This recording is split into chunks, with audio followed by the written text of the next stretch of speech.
Uma vez que falamos sobre as premissas da biogeografia de ilhas, podemos agora pensar como funciona a dinâmica desses organismos dentro das ilhas. Estão preparados?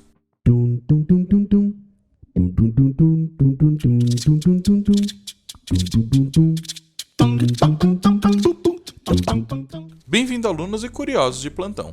Meu nome é Tarek e hoje vamos falar sobre a biogeografia de ilhas, a parte 2. Dentro de uma ilha já criada, considerando todas as premissas propostas na teoria, precisamos entender como o fluxo de espécies está acontecendo ali. E de cara, uma das coisas mais importantes é qual o primeiro impacto de uma ilha nova no planeta. Inicialmente, uma ilha nunca colonizada irá receber todos os organismos que chegarem ali, ou seja, a taxa de imigração de espécies daquela ilha vai ser muito alta, já que tem muitos ambientes para serem explorados e muitos habitats para serem ocupados. Porém, com o passar do tempo, essa taxa tende a diminuir, pois se a ilha tiver capacidade suficiente, ela vai absorver todas as espécies do continente, e daí não vai mais acontecer imigração de novas espécies para dentro da ilha. Logo, a taxa de imigração vai se tornar zero. Em contrapartida, temos a taxa de extinção, que por lógica deve começar em zero, já que não existe nenhuma vida na ilha, mas conforme os organismos forem colonizando a região,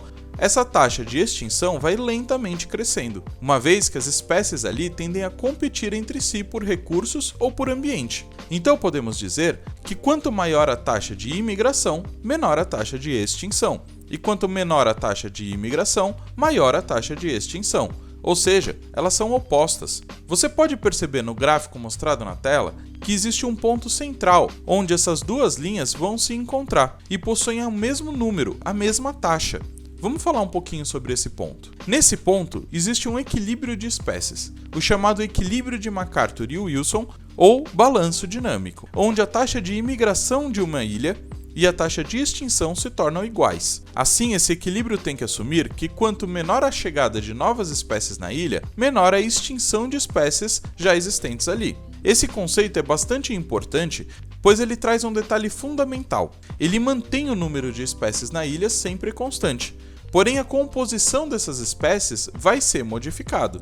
Temos que salientar que à esquerda desse ponto, nós temos um aumento na quantidade de espécies na região, já que a taxa de imigração vai superar a de extinção. Enquanto à direita desse gráfico, nós temos o oposto, a riqueza de espécies decai. Existe uma diminuição de espécies, uma vez que a extinção vai superar a imigração. Outro ponto importante de lembrar aqui é que o tamanho e a distância do continente é fundamental para essas taxas, diminuindo e aumentando elas e modificando seu equilíbrio, como comentamos na aula anterior. Mas eu também comentei na aula anterior que a biogeografia de ilhas é importante para a preservação ambiental. Como é que isso se aplica então? Bom, o próprio conceito de ilha tem se modificado ao longo do tempo. O que antes era considerado apenas uma área de terra envolta em uma grande quantidade de água, hoje tem outros formatos, como por exemplo, um fragmento de ecossistema isolado de outro fragmento similar. Sabe aquelas manchas de floresta que vemos envolto em pastagens por todos os lados?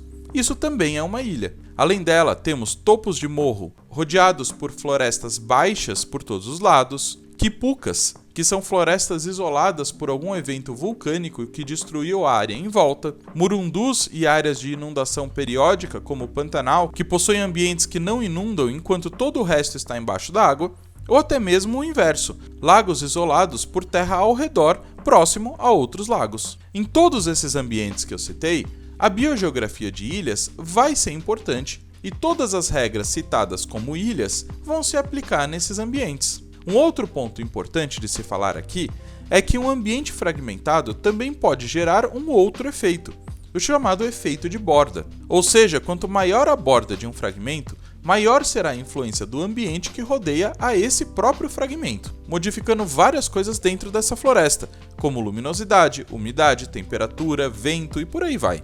Tudo isso irá modificar o ambiente do fragmento a ponto de influenciar de tal forma que esse fragmento não vai ser exatamente do tamanho que ele parece, e sim menor. Dessa forma, quanto maior a borda de um fragmento, maior esse efeito no próprio fragmento, fazendo com que fique menor a quantidade de espécies ali presente. E o oposto também é válido. Claro que existem formas de lidar com esse efeito. Um exemplo é a plantação de espécies maiores próximas ao fragmento florestal, criando uma espécie de degradê de vegetação até chegar a essa ilha, mesclando a produção agrícola com a preservação ambiental das espécies ali. Um outro conceito que podemos usar são os corredores ecológicos, que são áreas de ligação entre os fragmentos. Dessa forma, eles não permanecem mais isolados, é possível ter uma intercambiabilidade de espécies entre esses dois pontos. Assim, quando uma espécie é extinta de um dos fragmentos, ela pode migrar com facilidade de um outro ambiente para onde ele foi extinto, o chamado efeito resgate. Logo, entender como funcionam os mecanismos para a colonização de novas ilhas e o equilíbrio delas pode ser importante para medidas públicas de preservação, priorizando áreas mais próximas e maiores para ter uma riqueza de espécies maior em um ambiente, criando assim medidas mais eficazes contra o desmatamento. Eu espero que vocês tenham gostado da aula. Não se esqueçam que toda quarta tem uma videoaula de biologia e todo domingo um vídeo de curiosidades. Então se inscreve e ativa o sininho do YouTube para que ele sempre te avise de uma nova aula vinda no canal. Muito obrigado!